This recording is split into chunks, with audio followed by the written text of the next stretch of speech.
Well, Tanveer Ahmed, welcome to the NatCon Australia podcast. Oh, Dan, great to be with you. Yeah, you've already created some headlines, the occasional headlines, so it's wonderful to be part of. Great stuff. Well, I really should say welcome back because we did do a podcast early days, but I was still learning the ropes and unfortunately deleted it. So that one will be lost to posterity or somewhere in the internet, the cloud.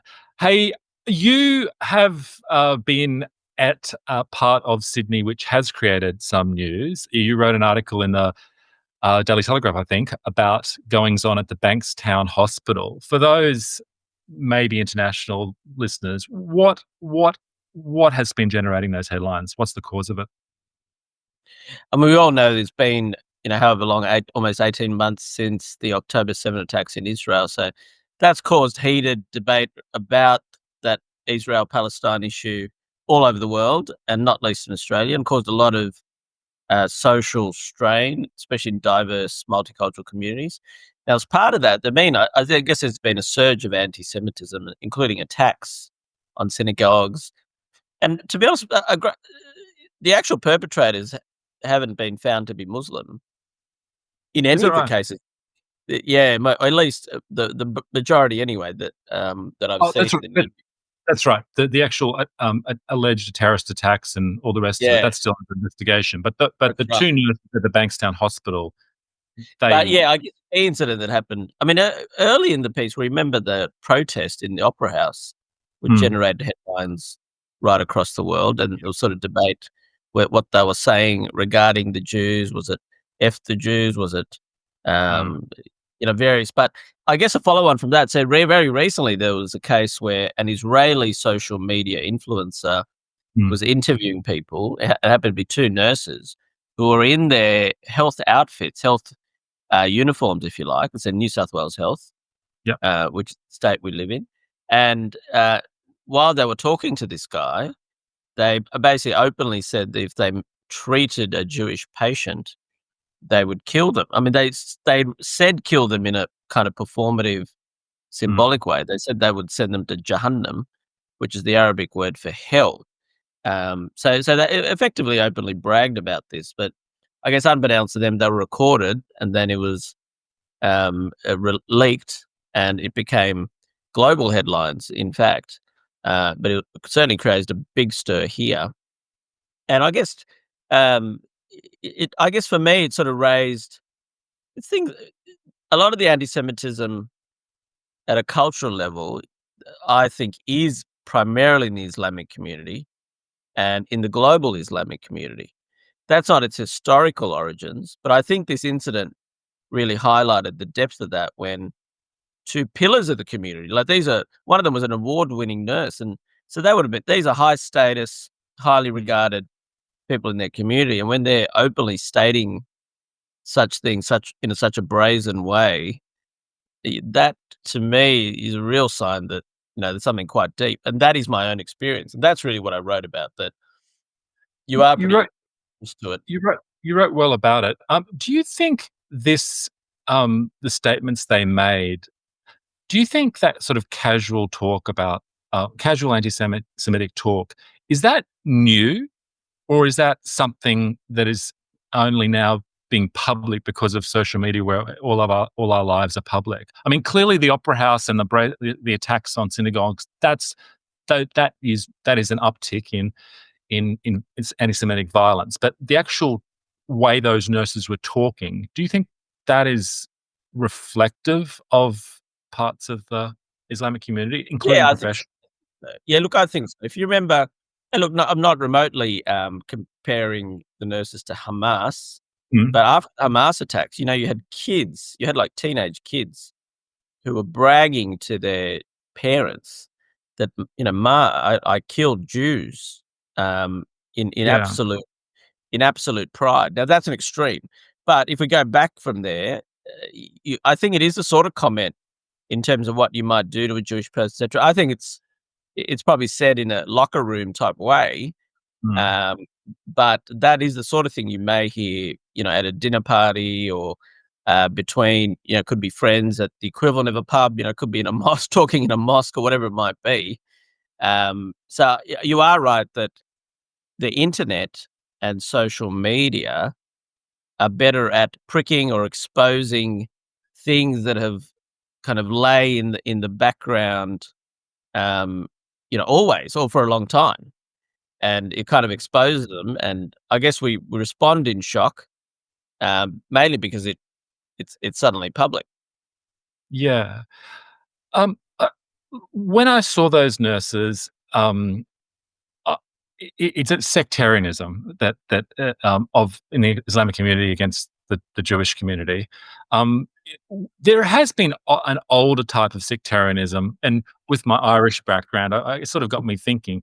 You know, I going back, Sorry, Dan, there's a small chance. I was just saying, that scene made me think of you know Irish forebears sectarianism in Australia. And I can kind of guarantee that you would have been able to find old relations of mine saying "Fuck the Brits," free the provinces of Ulster, and let's go and beat them up, that type of thing. Well, that's right. Yeah, but I think you're right. I think there was a bit of bravado, but I think in the climate that it was spoken in, took an elevated significance. But I agree with you. I think it's highly unlikely. I've certainly never seen it in my work. But maybe there was an added dimension here. We've had various people talk about healthcare is such a critical part, a bit like the NHS in the UK, was such a critical part of our egalitarian identity. And for something like this to come out in, healthcare professionals sort of struck at something beyond just, say, the Israel-Palestine stuff. It struck at something wider as well. So I think there was a combination of things in this particular incident that magnified it. Yeah, I even think, though, during the Troubles in Northern Ireland, which would have excited people in Australia, medical professions of Irish descent might have, got a bit radicalised of it, but they still would have treated all patients that came in the same way, right? It would have been right. bravado. I think that's sacred. You see that all the time where, Israelis would regularly treat Palestinians and you see it in the war zones, where you're treating enemy combatants sometimes. So I think that's where it just struck at something, a bit of a sacred duty of the healthcare worker. And I think people found that especially shocking. I mean, I think it's highly unlikely that I've never seen that on display in any form where a health worker was displaying some sort of favoritism in a especially inappropriate way. I mean, they did claim to have killed patients, which, I mean, sure. I mean, look, you can't dismiss it. So, I mean, I guess the authorities would have to do some sort of examination, but I think it's extremely unlikely. I think it was a bit of bravado. They're on night shift. It's the middle of the night. These two they're both in their mid-20s, I think. Do you know them? No, but I know of them. I guess I have co-workers who certainly know them. That one of them, the male one, looked familiar to me, so I probably walked past him. We certainly liaise with their department regularly.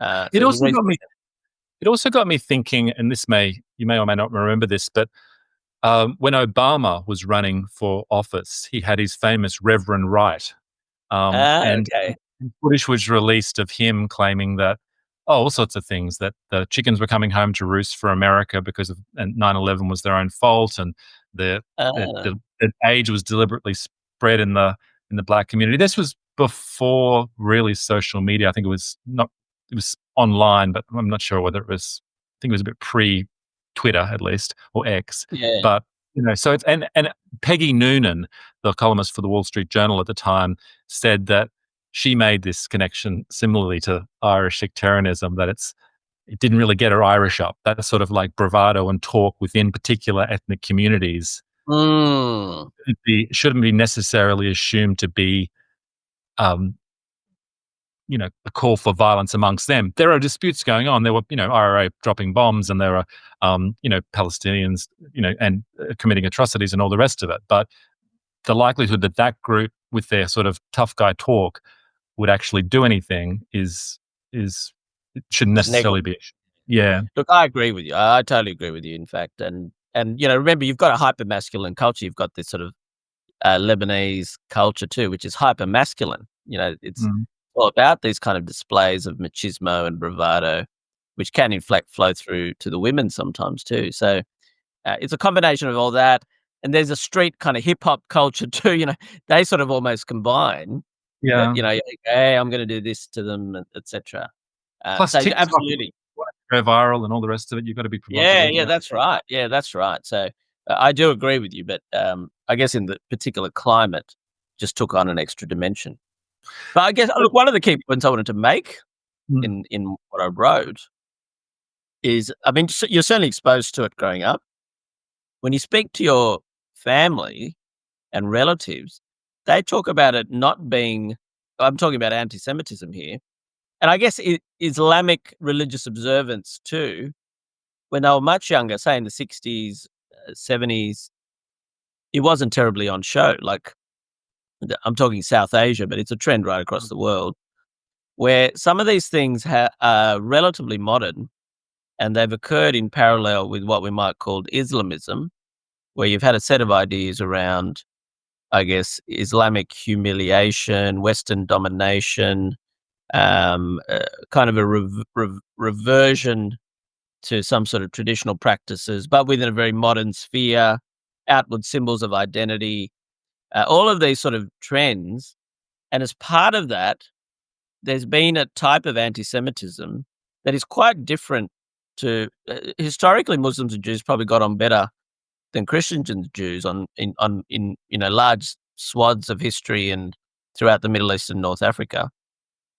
I mean, it's certainly not universal, and most of the time they were still a dominated population, um, but Muslims tolerated them well while they were paying extra taxes and what have you. But they did have a special place. They were called people of the book. Mm. There was a bit of a reverence given given the two books, two religions were so close on so many arenas. Mm. But I guess what I'm alluding to is that modern anti-Semitism is primarily Islamic. But not only is it Islamic, it's derived from European varieties. The tropes are often Christian, Western European. There are even strands of sort of Soviet anti-Semitism, and they sort of got beamed out to the Arab world throughout World War II in particular. Interesting, I didn't know when I was researching this article, I didn't realize the Nazis had an Arabic channel. And in fact, so National Socialism was in fact quite influential with Arab socialism, with a lot of the Arab nationalism that really took off post World War II. The Nazis were in fact quite influential in some of those regimes, at least philosophically. So you just have this funny mix of uh, this nexus of Jews, Israel, Palestinians as a symbol of Muslims being dominated and held back by Western domination, and a sense that Muslims needed to rise up, and Jews were part of this domination, both historical and especially current, through this symbol of Israel. And I think that's where the anti-Semitism has a very modern flavor, and it has strong ties with the growth of Islamism. I think that's what's especially interesting about the modern expressions of anti-Semitism. And you're seeing these trends around the world where, as you're getting bigger local Islamic communities within Western countries, especially in Mm. Western Europe, but also other parts of the world, including Australia, that is a major factor in where anti-Semitic trends, including violence, is rising. And you're getting quite big migrations of Jewish people, often sometimes to Israel, sometimes to America, wherever it might be. So while there are other anti-Semites in, say, these groups, anti-Semites, white supremacists, Yeah. to some extent, left more generally. Well, while that would be couched very much in in anti-Israel, but it sees the Jewish communities as oppressors, that they're now sort of rich and powerful, and they're supported by the United States, and this makes them part of the enemy. Yeah, I kind of, well, obviously sympathetic to the tragedy and the uptick in ethnic violence in Australia. I find it that a little bit of the mainstream response in the opinion pages, not yours, of course, but um, a little bit underwhelming because, for example, there seems to be blame sheeted home to the universities as though it's an ideological uh, cause of this. And I don't really know whether that holds true. Like, you're trying to tell me that sympathy and with the Palestinian cause in the western suburbs of Sydney is the result of them attending a sociology lecture by Palestinian political science lecturer. That's not what it's not ideological. There's obviously an ethnic component, and I feel like people want to.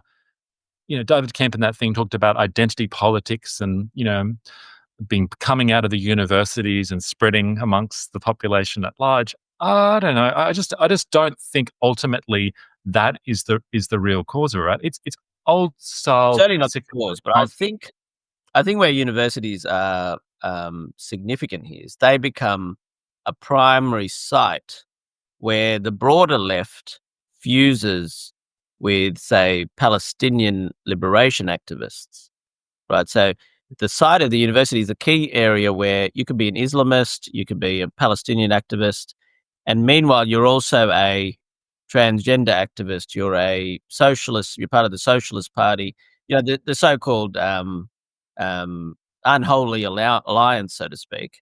And then I think when all the anti-Israel fever is whipped up, and they can't necessarily project healthily onto the Israeli government, it's too far away. And the risk then that it flows through to the ordinary Jew, including the one that's visibly Jewish on campus. So I think that's, and look, some of this happened with Muslims, of course, particularly at the height of, in the first sort of decade after September 11 in particular. Yeah. It was most pronounced. So that's probably where the universities are most are significant. I certainly don't think they're the origins. Absolutely, certainly not the. I think they contribute. I mean, some of the intellectual ballast is coming in terms of Israel as the oppressor and a lot of the leftist ideas and how anti-Semitism should be seen. There's still lots of intellectual ballast that comes from the universities, but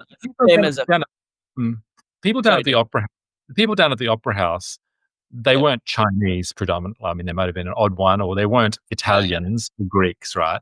And were any kind of people flooding out of the university lectures and heading down to the opera house? I don't think that's really. No, I agree, but I think that's one arm of it, and you are. I think that's a specific arm that is directly from the Muslim community, and they're really just going on a straight out rage, pro-Palestine, pro-Muslim Ummah. I think that group is almost an extension of Islamism aimed at Israel and the Jewish community. But look, some of that group, the leaders of that group, have probably been on university campuses.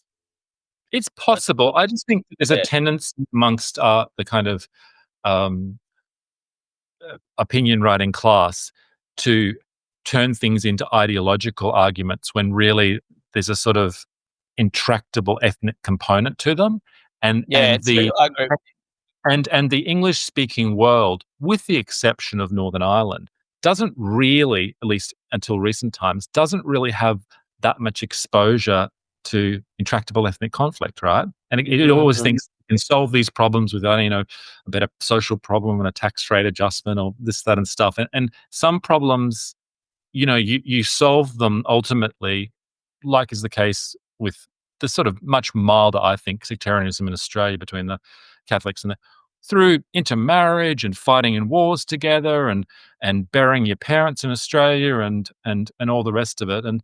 And that used to be it's harder, I think, in Australia today, given the sheer numbers of people to sort of mold that cohesive identity, right? You I think in the last article you wrote for the Fin Review, you you still think you're in favour of a very solid immigration program. I think you're right. Despite the visible anti-migration sentiment across the Western world, Opposition Leader Peter Dutton's policy of drastic reduction in Australia's migration intake is both unprecedented in recent times and economically unrealistic. Do you still think that's the case? And if so, what should the numbers be?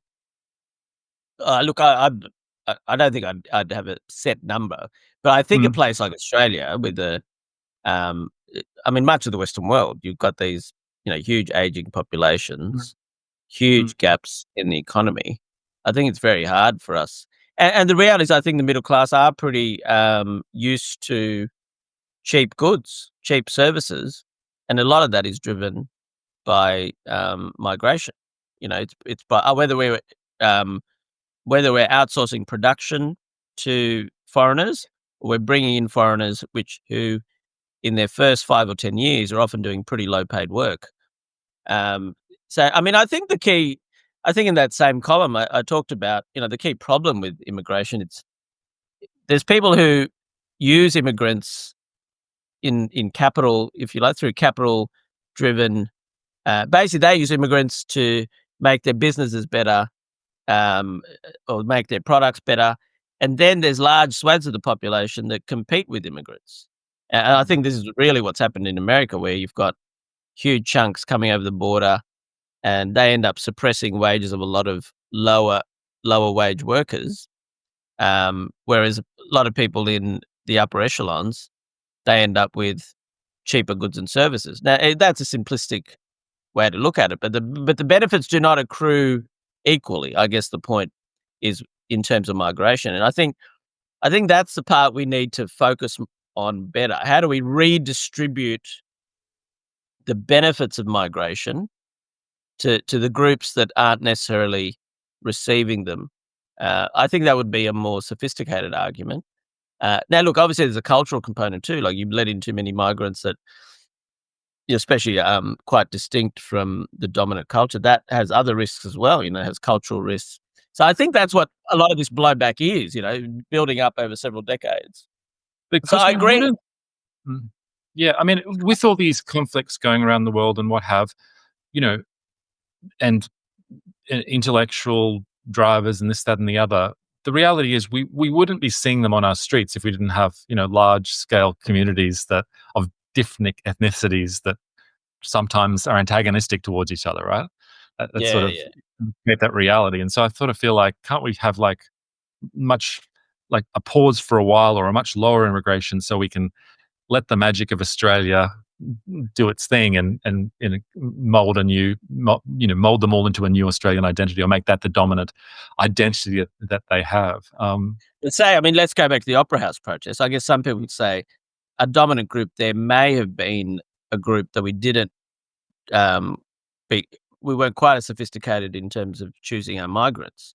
So it was a lower skilled variety, predominantly Lebanese, and they integrated differently. They have higher rates of disability, welfare dependence, unemployment, crime, you name it.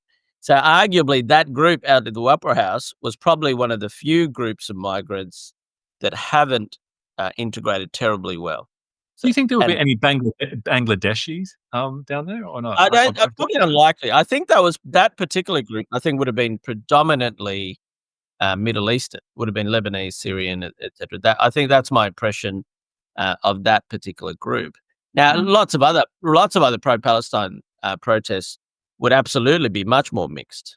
It'd be a combination of all sorts of Muslim groups, South Asians, a lot of ethnic groups, a lot of people just who identify with the left, a lot of university students, so all sorts of groups. I think it'd be a broad representation of the left in general. But I think, without knowing the individual figures of the Opera House protest, I think that one was more specifically ethnic. It's just my inkling. It's my inkling. Without, I don't know that for sure. One of the lines that you see in the centre-right opinion pages is that, we need to crack down on identity politics. Identity politics is the bogeyman. And I always, again,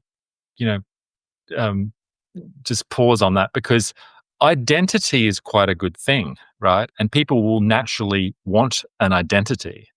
and so there'll always be some identity that needs to be created. It's simply about which one prevails. I mean, is identity? Don't people need an identity that to psychologically and otherwise to sort of be healthy and I guess the argument would be we absolutely need identity, but the argument would be if we're pushing, say, our ethnic identity is important. We have multiple, a multiplicity of identities. I guess Mm. we're trying to build diverse, multicultural societies of citizens, of individual citizens, and if you're unable to that as an individual citizen, if you're not able to build, I guess, a strong sense of saying what an Australian citizen is and what an Australian is, and if that is something that is suppressed or it's communicated as something a bit shameful, I guess this is what the key conservative argument would be. Then these more, what might be called, I wouldn't call them primitive identities, but the more unchangeable, be it biology or ethnic, you may latch onto that as your primary identity, and then you split into tribes. So building a nation, I mean, a nation is a very artificial, a very artificial concept and a relatively modern one. For most of history, we did exist in tribes, and even you know. Yeah. So now we're trying to build diverse, multicultural nations. If you don't have if you don't have a relatively strong national identity, then there'll be other identities that potentially dominate, sometimes dangerously so.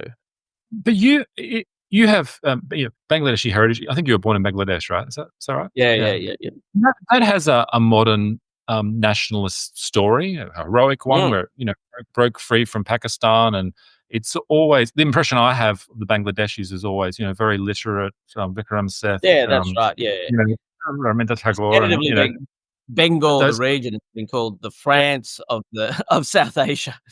That's right. A little bit different to All France, the but arts, but economically declined. Yeah. and I again I get the impression that it's more linguistic.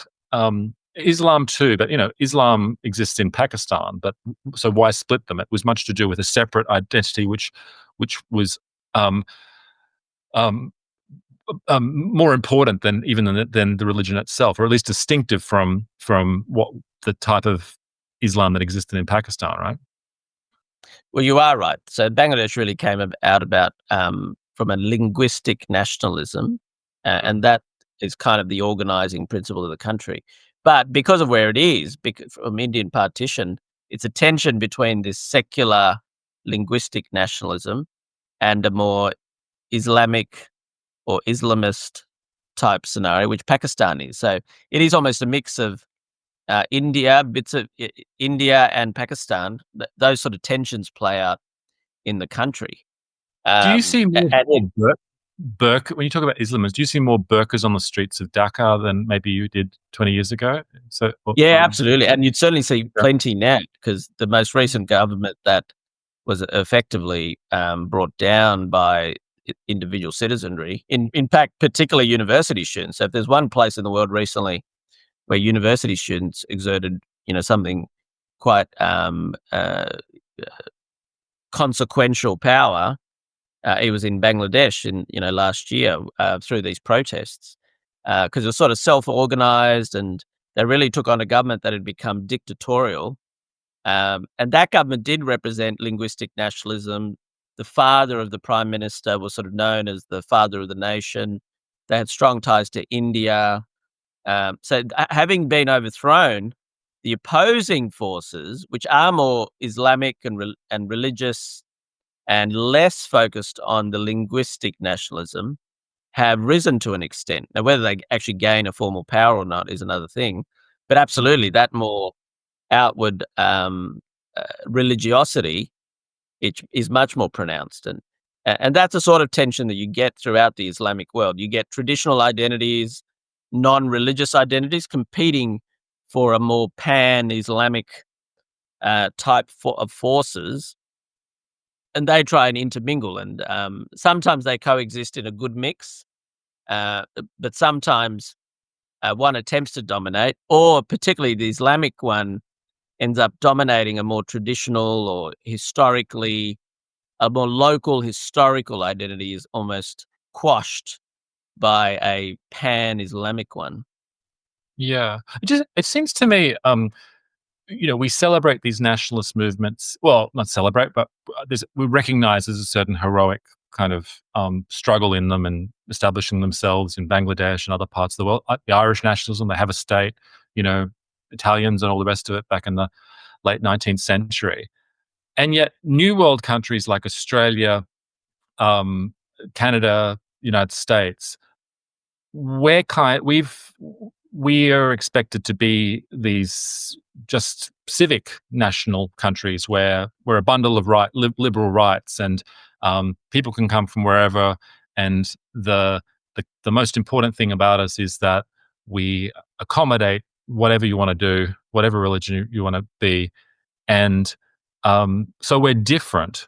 At least this is the argument people make. We're different from the Argentinians or the Italians or the Germans. Like, a Frenchman isn't an Italian simply because they both believe in freedom of speech. And Mussolini was Italian, even though he was the, radical Marxist. They're all Italian. It's not ideology as such which makes them part of the nation. And yet in Australia and the United States, we don't talk like that. We talk like that's not Australian values. We need to be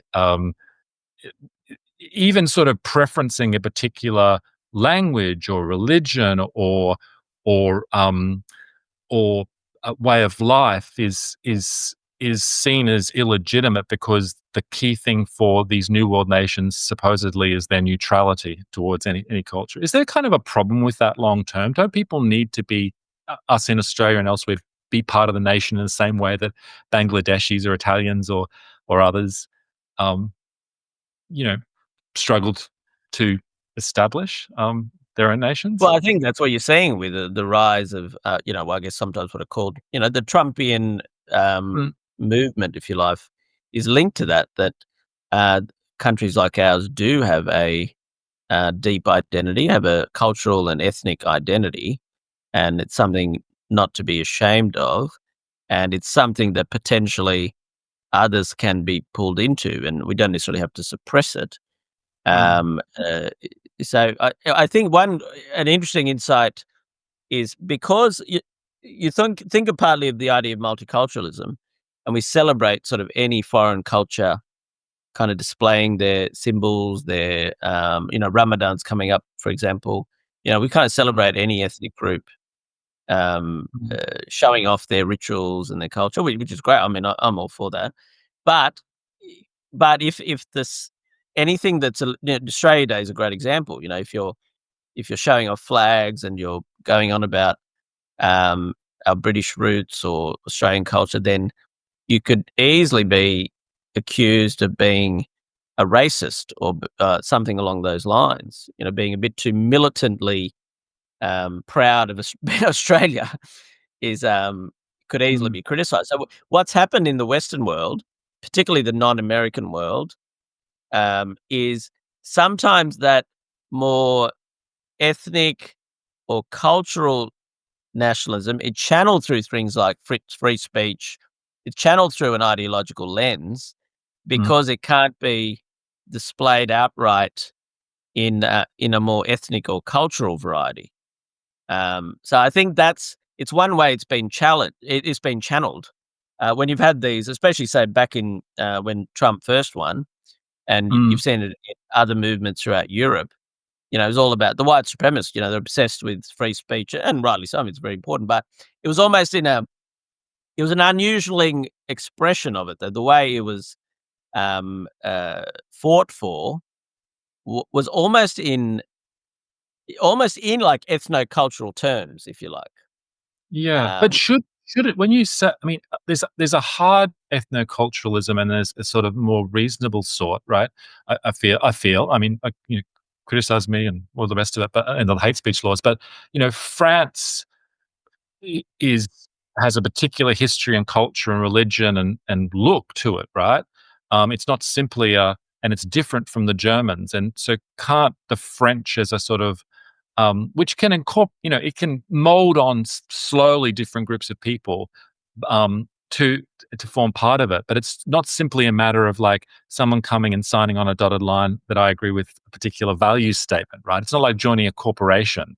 It's much more kind of multi-generational kind of um, commitment, which will effectively, by the time you're truly part of a nation, you may have actually lost a large part of your identity to the old one. There's a passage in the Old Testament from the Book of Ruth where it talks about, my people shall be your people, and and someone's leaving their old identity behind, and in that case, becoming part of the Jewish nation, right? And isn't that, that's sort of what that's what drives people. That's what drives someone to a large part of what the drive for the Palestinians is. They want their own state.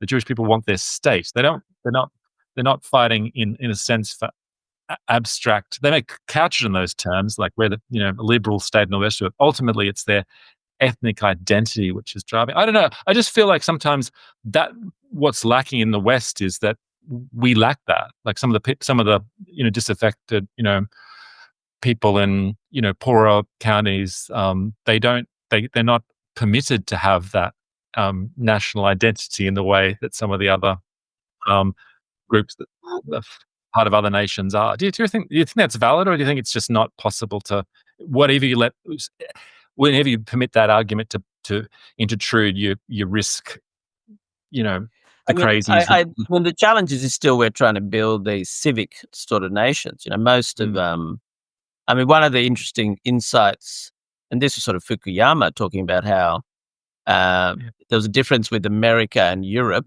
is fundamentally America's prime identity is a civic one, right? And that allows whereas even France, even all of much of Western Europe and even Britain, their fundamental identities are ethno-cultural.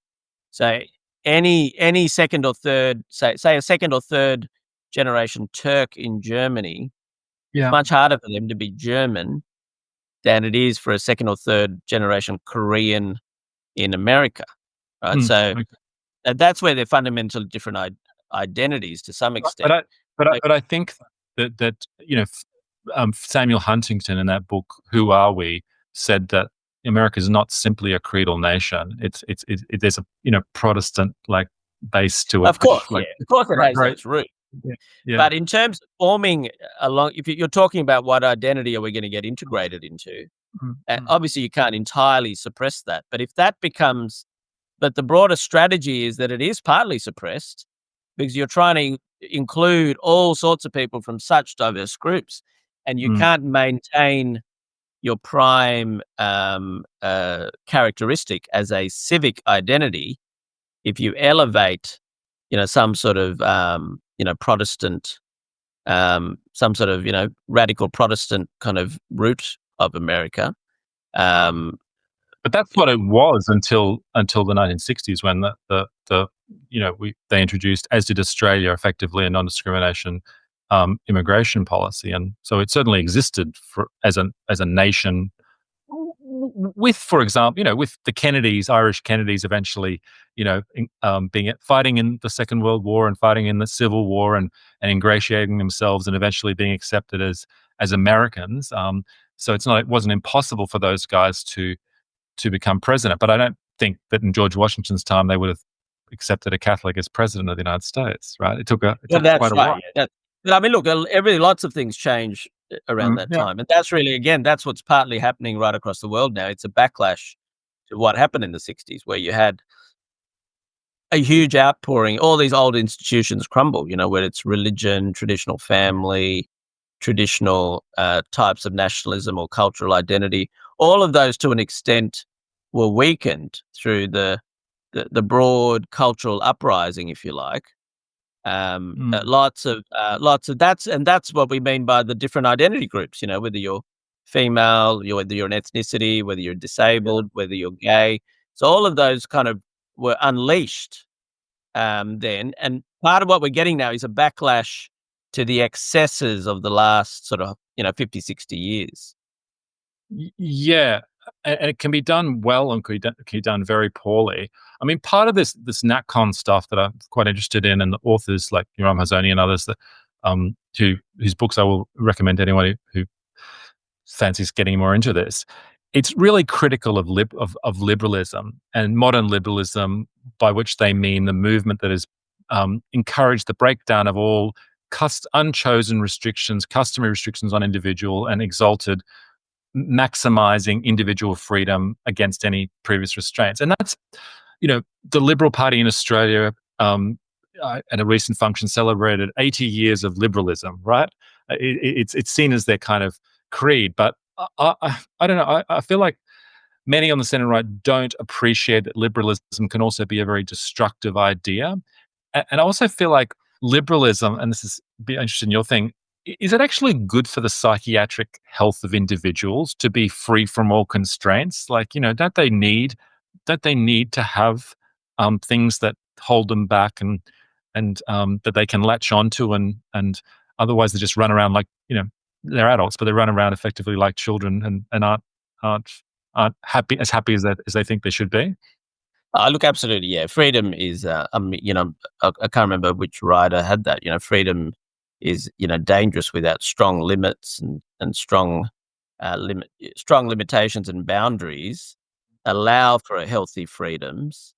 But even with identity, again, this is the big challenge with liberalism, that it sort of doesn't, like, we're not, and it goes back to your very first question about identity, where we don't exist as pure individual citizens stripped of a ethno-cultural historical identity, right? But that's what politically, that's what our system almost would like us to be at a very pure level, right? At a very pure level, but we're not. We do need to attach to groups.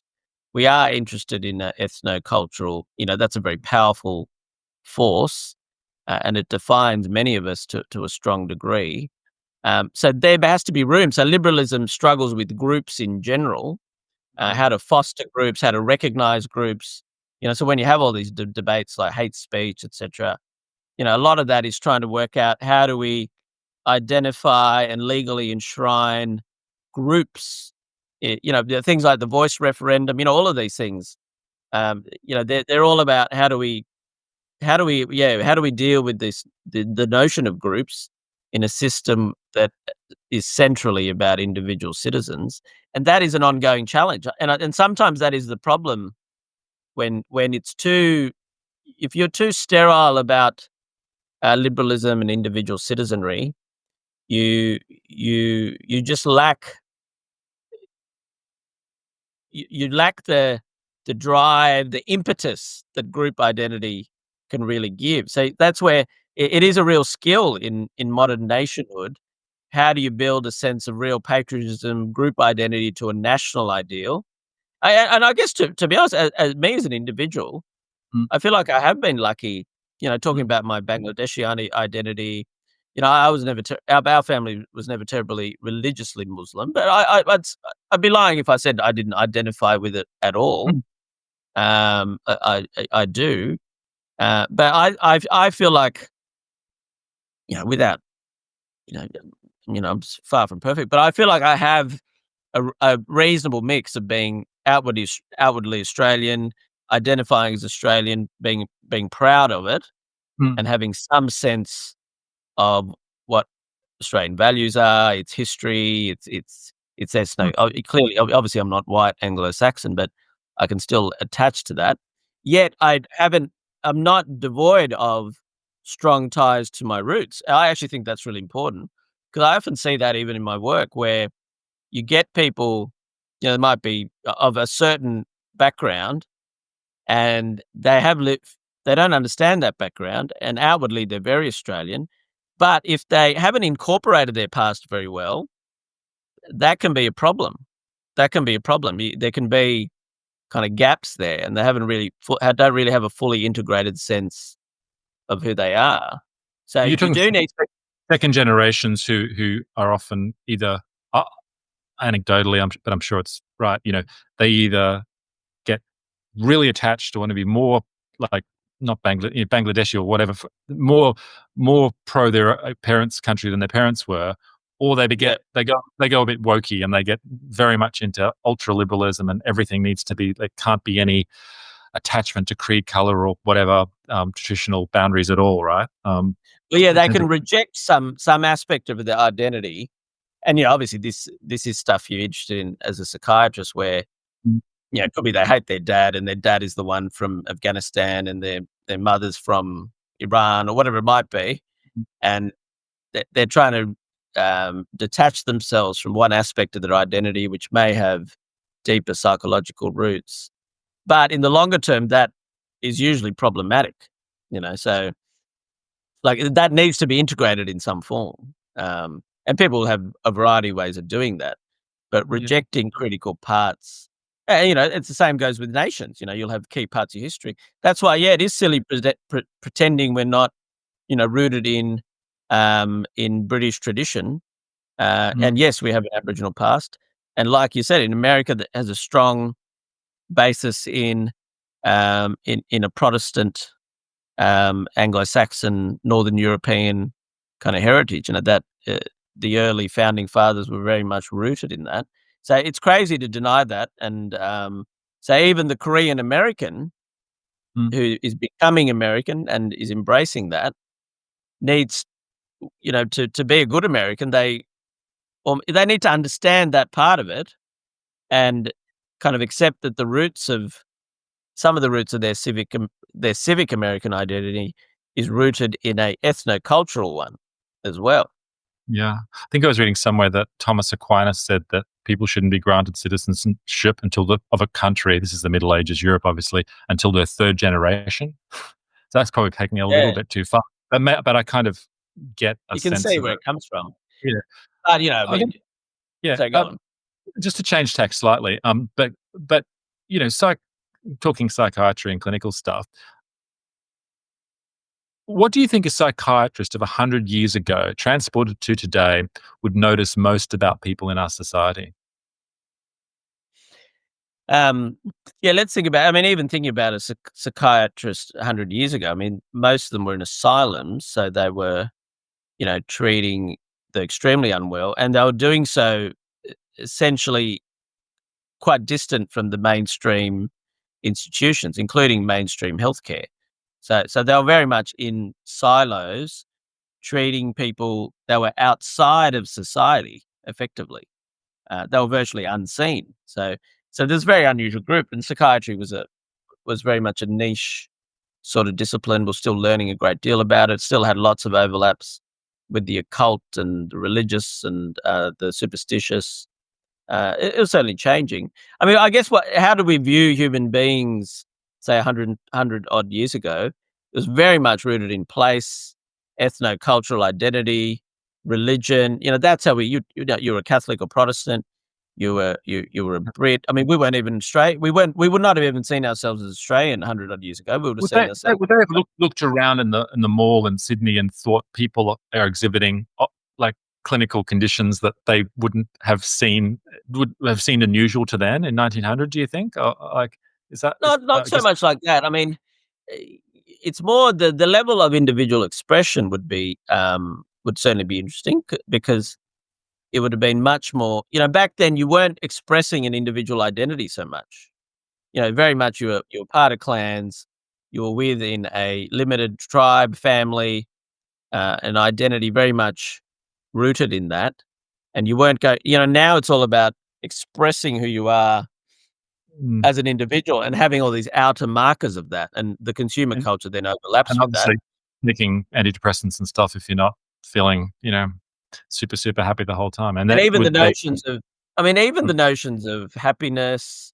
So, one of the biggest change of the last 100 years at I guess, a philosophical or psychological level is a shift from a religious view of man to a therapeutic view of man. mm, Right? This is especially true in Western societies. So mm, that's the biggest difference a psychiatrist might notice, that even their ordinary patient was speaking the language of therapy. Right now, that language didn't entirely exist. It was only really just kicking off 100 odd years ago. yeah, right. Freud's ideas, etc., were kind of taking off, psychoanalysis. So prior to that, it was very much people had schizophrenia or dementia precox. These were the names, and they were given tablets or whatever therapies there were. But the very notion now that we have a much more therapeutic idea of man, that we exist as personalities, we have feelings that need to be modified, we try and reach fulfillment in life, and we do all sorts of things to do that. And even when we attach ourselves to groups, marriage, all of the things, whether it's marriage or work, it's life's project is about self-fulfillment, whereas 100 years ago, life's project would have been about salvation primarily. It would have been Or about duty, religion. other Yeah, types of. exactly, duty, sacrifice. But if most people were outwardly religious, their bigger life aim would have been some sort of salvation. And as part of that, there would have been, a variety of values like duty, sacrifice, familial ties, ties to God. So that's the most fundamental shift in how we view the human being, if you like. And that's the challenge of politics too, because, people increasingly, to some extent, don't necessarily see, we're very prosperous. Our technology is extraordinary. So people don't always view the world of politics as potentially being of much significance in their life, because they see most of the tools of self-improvement, being largely available to them. Um, uh, And yet people seem to not be as happy as they once were, and, women, despite their improvements, the stats I've seen say that they're, more unhappy than they were in the '70s by many metrics, so it's hard to Absolutely, work all the out. mental health markers are different. I mean, look, there's lots of theories about that, and one is again because we have a much bigger pressure to be fulfilled, that opens us up more to being unfulfilled. So expectations are much more different. Mhm. Self comparison is much greater than it's ever been. A meritocracy opens up um, much greater chance of failure. So in the past, you didn't have the same aspirations for mobility. You just did what your dad did, and my Mhm. dad's a carpenter, I'll be a carpenter. Whereas now there's a lot of aspiration, which can also mean Too a many lot of disappointment. too many Now, all of choices that, and you possibility of yeah, bad exactly. choices, yeah. You Yeah. can pretty much fashion going back to identity. The moment you're born, you're essentially being encouraged to fashion an individual identity, almost stripped bare from historical context, if you like. So that's very different to that's unique to the last half century or so in a way. Mm. And unique to Prior the to that, Western world too, absolutely, right? yeah, absolutely, yeah, absolutely, and relatively unique to the Western world.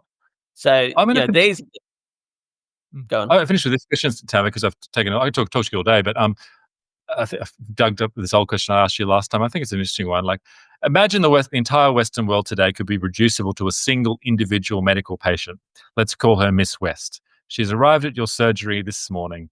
Reviewing her file, you see she used to be a very self-confident, outgoing girl, but recently this has changed. She's developed extreme anxiety. She's unhappy with herself and depressed. She engages in self-harm and unsocial behavior. You notice in discussions she increasingly seems to be losing her grip on reality as she's unable to distinguish between basic terms like man and woman. What would be your diagnosis for such an individual? What treatment options are available? Look, I guess you're bringing up, yeah. I mean, individual patients do sometimes depict the culture. I mean, arguably, the key individual patient now is almost the middle-aged, the person in their 30s, 40s, whose life isn't going quite to plan, and now they want a diagnosis of ADHD, right? So, arguably, that actually goes to the core of the modern culture, because it's so much about productivity. It's about rising in the meritocracy. It's about feeling like a failure because you haven't risen. It's about a chemical secular solution to fulfillment.